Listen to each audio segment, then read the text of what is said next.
ብዙ ሰዓት፣ ብዙ ጊዜ፣ ብዙ ዓመት በሰው ሀገር ለምትቆዩ እህቶቼ ትንሽዬ መልእክት አለኝ። ትንሽዬ መልእክት አለኝ። ብቻ እንዳትንቁኝ፣ መናቅ አያስፈልግም። በሚያውቀው እውቀት ነው የሚነግራችሁ። ከኔ በላይም ልታውቁ ትችላላችሁ።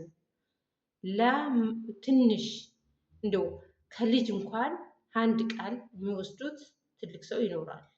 ስለዚህ ትንሽዬ መልእክት አለኝ። ሰላም ውድ የሀገሬ ልጆች እንዴት ናችሁ? ደህና ናችሁ ወይ? አለሁ እግዚአብሔር ይመስገን። እናንተ እንዴት ናችሁ? ሁሉም ሰላም? ቪዲዮውን ላይክ፣ ሼር፣ ሰብስክራይብ አድርጉ። ሲጀምሩ በላይክ ጀምሩ። አበረታቱኝ እላችኋለሁ ውዶቼ። ላይክ አድርጉ፣ እንዳትፈሩ። ላይክ አድርጉ። መፍራት አያስፈልግም ወገኖቼ። አበረታቱኝ እላችኋለሁ። ብዙ ዓመት ለሰው ሀገር ላይ ለምትቆዩ መልእክት አለኝ። እሱስ ምንድን ነው? የእኛ ኑሮ አይሞላም። በእርግጥ ኑሯችን አይሞላም። ኑሮም ባይሞላ ግን አቋርጬ መግባት አለብኝ። አቋርጬ ወደ ሀገሬ መሄድ አለብኝ። ዛሬ አንድ 15 ዓመት ወይ 16 ዓመት ወይ 20 ዓመት የቆየ ሰው ይኖራል። ዛሬ ገባለሁ፣ ነገ ገባለሁ። መቼም ሀገሩን የጠላ ሰው የለም። ሀገሩን እኮ የሚጠላ የለም። ኑሮ አይሞላም በማለት ነው። ግን ኑሮን ባይሞላ አቋርጬ መግባት አለብኝ። እንዴ ኑሮ ሳይሞላ እዚች ጋር አንድ ነገር ቢያጋጥመኝስ? እዚች ጋር ወይ ብታመምስ? ወይ ሆነ ነገር ቢሆንስ? እተዋለሁ አይደለ? ይቀራል አይደለ?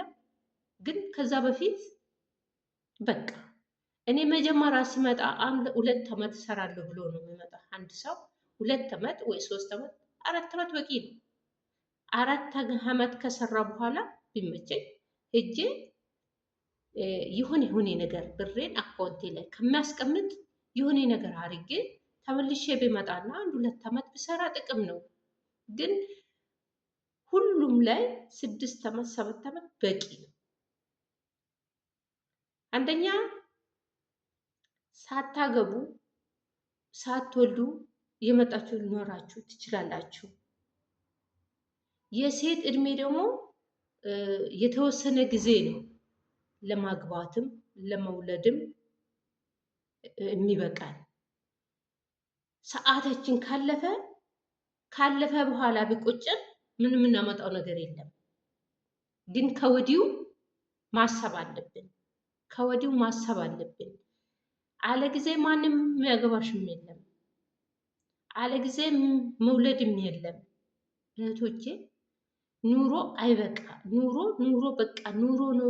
ይሄን አደርጋለሁ፣ ቤት እሰራለሁ፣ ከቤት አልፌ የቤት እቃ ገዛለሁ፣ የቤተሰቦችን ቤት ሰርቻለሁ፣ የቤተሰቦችን እቃ ሞልቻለሁ፣ የወንድሜን ድር ያለው እህቴን ድር ያለው አስተምሬ አልፌ ድር ያለው።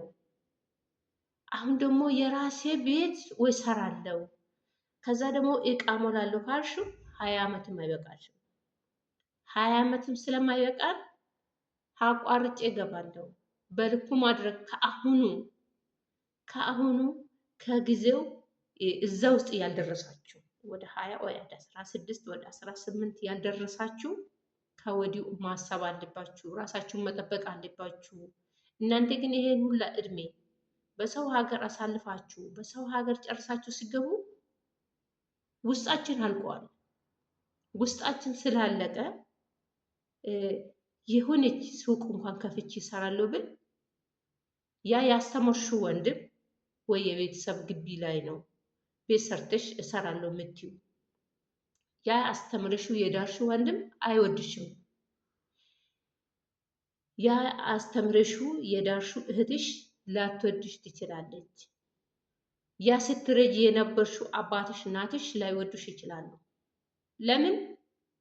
በቃ የራስሽን ኑሮ አግብተሽ የራስሽን ኑሮ ስትይዢ ነው ራስሽ እንደፈለግሽ ወጥተሽ እንደፈለግሽ ምገቢ የራስሽን ኑሮ ይዘሽ የራስሽን ትዳር ይዘሽ እንጂ በራስሽ በቤተሰቦችሽ ግቢ ላይ ሱቅ ከፍታለሁ፣ ቤት እሰራለሁ፣ እንዲህ እኖራለሁ ስትይ ማንም አይወድሽም። ያኔ ብርሽ ሲቀበሉ ነው የሚወዱሽ እንጂ ያን ጥቅሙ ከአንቺ ሲያገኙ ነው የሚወዱሽ እንጂ ከአንቺ ጥቅም ሲያጡ አይወዱሽም። እቺ ሸክም ሆነችብን በግቢያችን። እኔ ቤት ሰርቼ የሚያከራይበት ቤት ነው ልል ይችላል። ክፍለ ሀገር ከሆነ ደግሞ እኔ ከብቶችን የሚያረባበት ቦታ ይዛብኛለች ብሎ አባትሽም ሆነ እናትሽ፣ ወንድምሽ ሁሉም ይጠሉሻል።